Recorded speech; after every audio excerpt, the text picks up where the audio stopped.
ಈಗ ಗಿಲ್ಲಿ ಸೀಸನ್ 12 ಒಳಗೆ ಹೆಂಗ್ ಫೇಮಸ್ ನೋಡ, ಹಂಗ ಸೀಸನ್ 5 ಒಳಗೆ ಚಂದನ್ ಶೆಟ್ಟಿ ಫೇಮಸ್ ಇದೆ. عندي خوش فصلة يا اخي تفوز والله. ಗಿಲ್ಲಿದ ಮೇನ್ ಬೇಸಿಕ್ ಕಾಮಿಡಿ, ಚಂದನ್ ಶೆಟ್ಟಿದ ಮೇನ್ ಬೇಸಿಕ್ ಮ್ಯೂಸಿಕ್. ಆ ಮೂಮೆಂಟ್ ಒಳಗೆ ಚಂದನ್ ಶೆಟ್ಟಿ ಬಾ ಸಾಂಗ್ ಕೇಳ್ತಿದ್ದೆ, ಯಾಕಂದ್ರೆ ಫಸ್ಟ್ ಟೈಮ್ ಕನ್ನಡ ಒಳಗೆ ರ್ಯಾಪಿಂಗ್ ಅನ್ನೋದು ಹಿಟ್ ಆಗತ್ತಿತ್ತು. ನೀವು ಬರೀ 3 ಪ್ಯಾಕ್ ಕೇಳಿರ್ಬೋದು, ಬಟ್ ಈ ಸಾಂಗ್ ಕೇಳಿರಿ.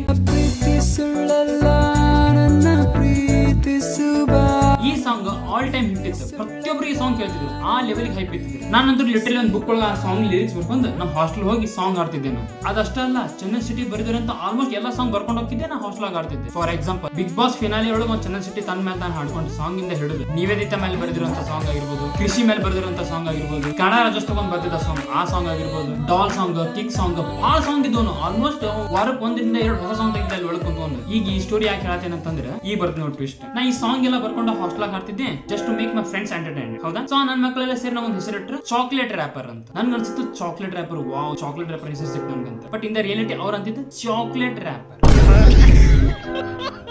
ನಂಗೆ ಕಾಡ್ಸಾತರ ಅಂತ ಆಮೇಲೆ ಗೊತ್ತಾ, ಅಷ್ಟು ಇನ್ನೋಸೆಂಟ್ ಇದ್ದೀನಿ. Okay, whatever. Thank you Chandan Shetty for giving this lovely song.